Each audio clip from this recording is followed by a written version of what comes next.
Hunting for that magical genie with piles of cash? Join Candice and her guests as they uncover financial secrets, have a laugh at past mistakes, and savor financial rebounds.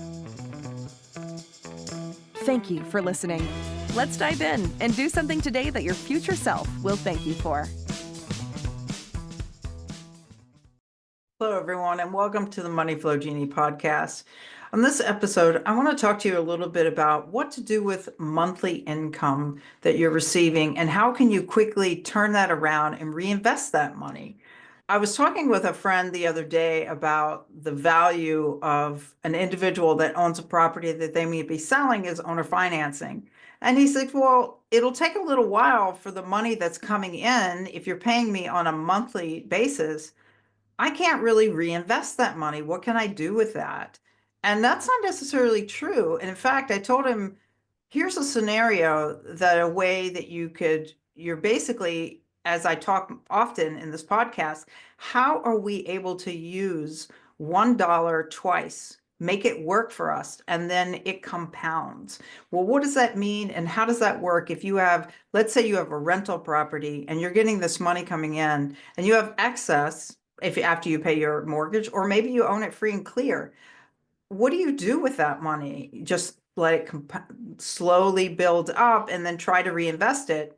The quicker you move that money out to have it reinvested and making money for you, that's the velocity of money, and that's when it starts to snowball. So in this particular situation, I was explaining that if I had an owner sell me their home and I'm giving them monthly payments to pay back the lien that they have the first lien position on a home that I will be buying from them.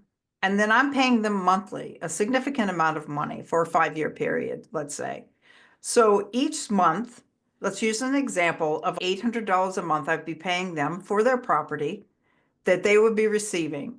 And that $800 would be, then they could take that money and they could go onto an online platform that does private money lending.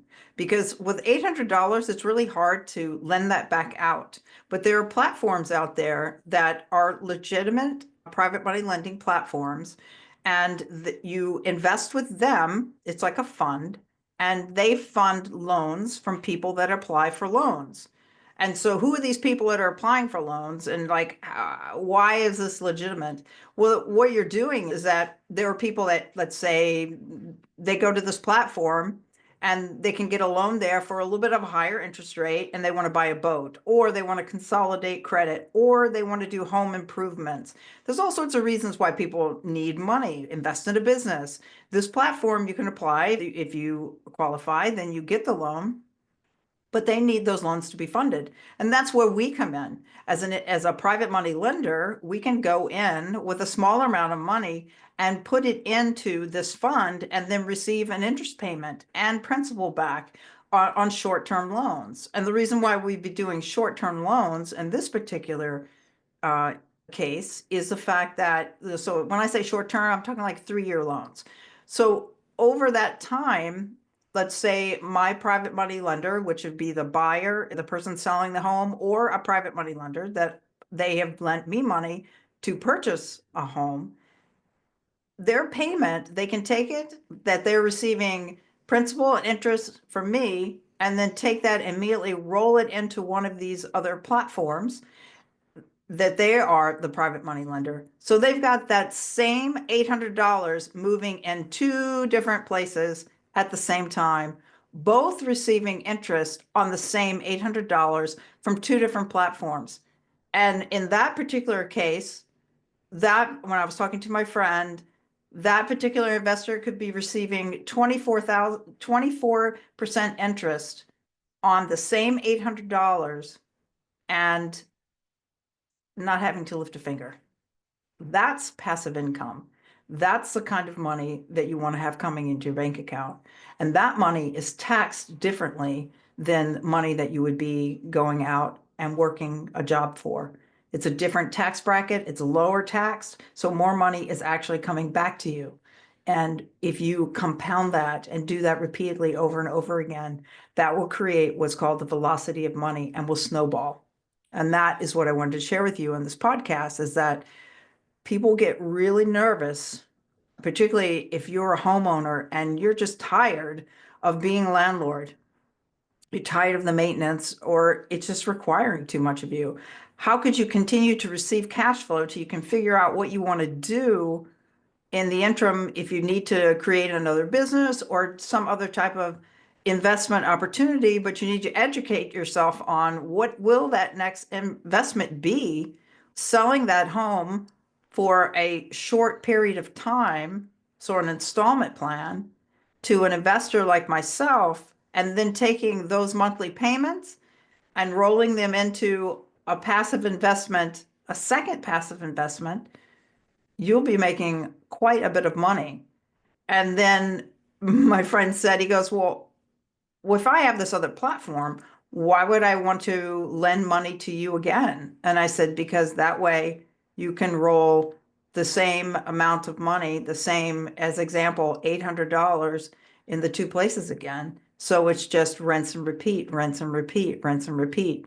If you have somebody that you trust, that you know will follow through with this type of lending, that's the method to financial freedom. So I wanted to give this little tip to you to think about, even if you're not at that space in the future, when you get there, this is an option. Whenever we're doing any kind of investment strategies, whether it's owning a business, whether it's running a business, you always have to think about, what are my exit strategies?